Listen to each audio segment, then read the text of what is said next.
Hi everybody, welcome to another Tasting at the Two. I am your host as always, Chris BALDYGA, co-founder of Two Lads Winery.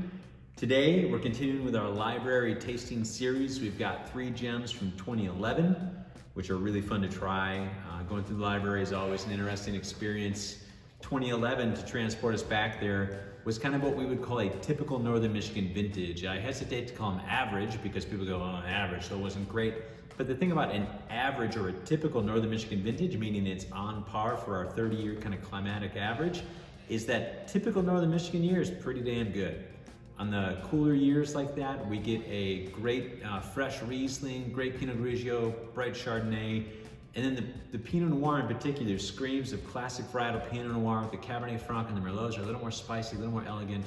It's kind of fun, and then you get to see them on a kind of classic Northern Michigan year like this. So for us, 2011, we made 3 different Pinot Noirs. This is the first time we ever separated out the 5 clones of Pinot Noir that we grow on site, which they're very exciting. There's 113, 114, 115, 667, and 777. I don't know why they don't have better names. Don't ask me. I've advocated for a long time for better names like the Apollo clone or Starstruck, like something, but they're all just numeric. It's not exciting, but they taste exciting. That's what counts, right? Our classic Pinot Noir has all 5 clones in it. It is meant to be the most balanced, kind of full representation of Northern Michigan Pinot Noir.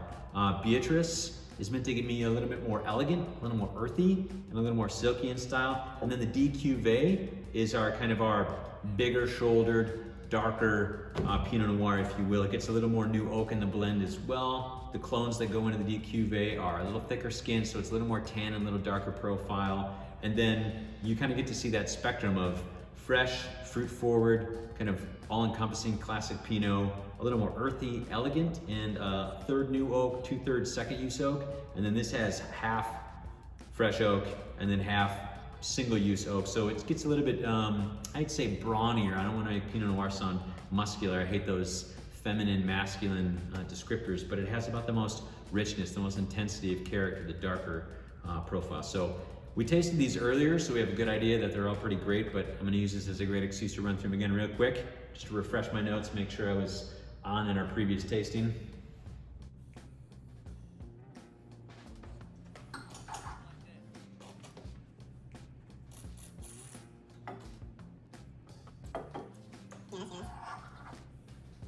Beatrice.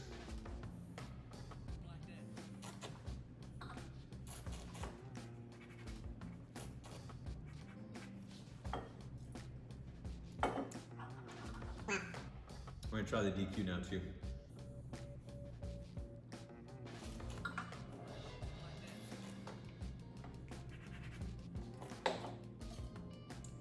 Wow.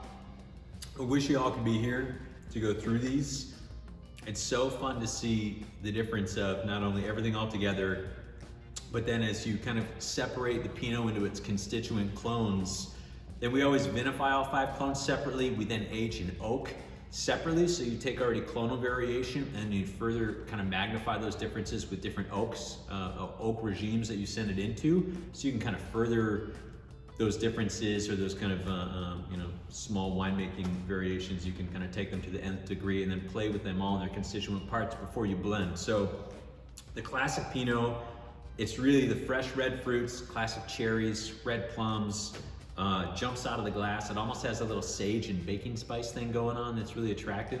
And it almost, this is something that I think Emily said when we were tasting this, it almost smells like a candied orange covered in dark chocolate, which is accurate. It surprisingly has this freshness to it that is kind of citrusy, kind of splashy, kind of fun.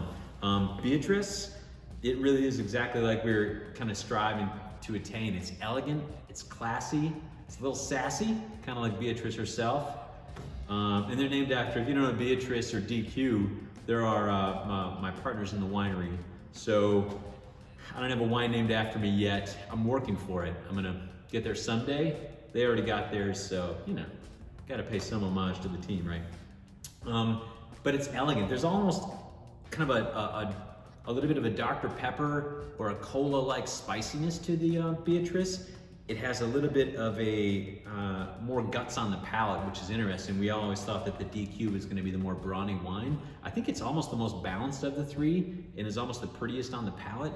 But then when you do get to DQ, you see what those bigger, more tannic, thicker skinned varieties. It was 5 days for a cold soak maceration. I think for both these, for the 114 and the 667 clones, they had a lot more darker fruit profile. And then the newer oak shows up both on the palate and that it's got more intensity, a little more brawn, and it does have a little more muscle.